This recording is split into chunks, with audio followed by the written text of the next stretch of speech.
Hi everybody, it's Mr. Y. It's Mr. Y Reads, and we are on chapter 3 of There's a Boy in the Girls' Bathroom. So, where was I? Here we go. Bradley opened the front door to his house, then made a face. It smelled like fish. "You're home early," his mother said from the kitchen. She was a large woman with fat arms. She was wearing a sleeveless green dress and holding a butcher knife. "My friends and me, we raced home," he told her. A fat fish, about the size of one of Mrs. Chalker's arms, lay on a board on the counter. Bradley watched her raise the knife above the fish, then quickly hack off its head. He walked down the hall to his room and closed the door. "Hey everybody," he announced. "Bradley's home." But he was pretending that it was someone else who was speaking. Hi Bradley, he said. "Hi everybody," he answered, this time speaking for himself. He was talking to his collection of little animals. He had about 20 of them. There was a brass lion that he had found one day in a garbage can on the way to school. There was an ivory donkey that his parents had brought back from the trip to Mexico. There were 2 owls that were once used as salt and pepper shakers, a glass unicorn with its horn broken, and a family of cocker spaniels attached around an ashtray. A raccoon, a fox, an elephant, a kangaroo, and some that were so chipped and broken you couldn't tell what they were. And they were all friends, and they all liked Bradley. "Where's Ronnie?" Bradley asked. "And Bartholomew?" "I don't know," said the fox. "They're always going off together," said the kangaroo. Bradley leaned across the bed and reached under his pillow. He pulled out Ronnie the rabbit and Bartholomew the bear. He knew they were under his pillow because that is where he had put them before he went to school. "What were you two doing back there?" he demanded. Ronnie giggled. She was a little red rabbit with tiny blue eyes glued on her face. One ear was broken. "Nothing, Bradley," she said. "I was just taking a walk." I had to go to the bathroom," said Bartholomew. He was a brown and white ceramic bear that stood on his hind legs. His mouth was open, revealing beautifully made teeth and a red tongue. "They were making out," announced the Mexican donkey. "I saw them kissing." Ronnie giggled. "Oh, Ronnie," scolded Bradley. "What am I going to do with you?" She giggled again. Bradley reached into his pocket and took out a handful of cut-up bits of paper, his language test. "Look, everybody," he said. "I brought you some food." He dropped the bits of paper onto the bed, then scooped all his animals into it. "Not so fast," he said. "There's plenty for everybody." "Thank you, Bradley," said Ronnie. "It's delicious." "Yeah, it's real good," said Bartholomew. "Don't play with your food," the mother cock spaniel told her 3 children. "Pass the salt," said the pepper owl. "Pass the pepper," said the salt owl. "Let's hear it for Bradley," called the lion. They all cheered. "Yay, Bradley!" Ronnie finished eating, then hopped off by herself, singing "doo-dee-doo-dee-doo-dee-doo." Then she said, "I think I'll go swimming in the pond." The pond was a purple stain on Bradley's bedspread where he had once spilled grape juice. Ronnie jumped into the water. Suddenly she cried, "Help, I have cramp." "You shouldn't have gone swimming right after eating," Bradley reminded her. "Help, I'm drowning." Bartholomew looked up. "That sounds like Ronnie," he said. "It sounds like she's drowning in the pond." He hurried to the pond to rescue her. "Hold on, Ronnie," he shouted. The door to Bradley's room swung open and his sister Claudia barged in. She was 4 years older than him. "Get out of here," he snapped at her, "or I'll punch your face in." "What are you doing?" she teased. "Talking to your little animal friends?" She laughed, showing her braces. It was Claudia who had broken Ronnie's ear. She had stepped on it accidentally.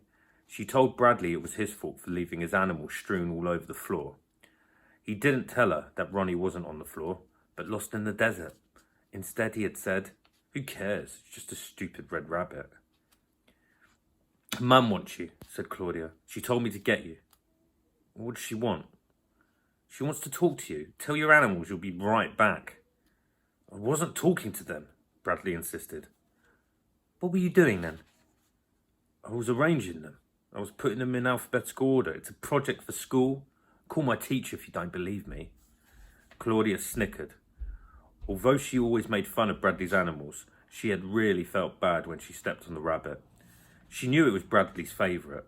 She had bought him the bear to make up for it. What do I want a bear for? He said when she'd given it to him. Bradley went into the kitchen. The fish, now cut up and covered with onions, was frying on top of the stove. You want me? He asked. How's everything at school? Asked his mother. Great. In fact, today I was elected class president. Your grades are all right? Yes. Mrs. Ebel handed back a language test today and I got another A. In fact, it was an A+. May I see it? Mrs. Ebel hung it on the wall next to all my other A tests. Mrs. Ebel just called, said his mother. His heart fluttered. Why didn't you tell me that tomorrow was parents' conference day? Asked his mother. Didn't I tell you? He asked innocently. No, I don't think so. I told you, he said. You said you couldn't go. You must have forgot. Mrs. Ebel seems to think it's important for me to be there, said his mother. That's just her job, said Bradley. The more mothers she sees, the more money she makes. Well, I made an appointment with her for 11 o'clock tomorrow morning. Bradley stared at her in disbelief. No, you can't go, he shouted, stamping his foot. It's not fair. Bradley, what? It's not fair, it's not fair. He ran into his bedroom and slammed the door behind him. A moment later, his mother knocked on the door. What is it? She asked. What's not fair? It's not fair, he yelled. You promised. What did I promise? Bradley? What did I promise? He didn't answer. He couldn't until he thought up why it wasn't fair and what she had promised him. He stayed in his room until Claudia told him that he had to come to dinner. He followed her out to the dining room, where his mother and father were already sitting down. Did you wash your hands? Asked their father. Yes, Bradley and Claudia lied. Bradley's father worked in the police department. He had been shot in the leg 4 years ago while chasing a robber. Now he needed a cane to walk, so he worked behind a desk. He didn't like that kind of work, and often came home grumpy and short-tempered. The police never caught the man who had shot him.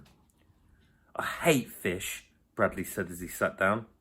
So do I, said Claudia. It sticks to my braces and I taste it for weeks. Oh, Brussels sprouts make me throw up, said Bradley.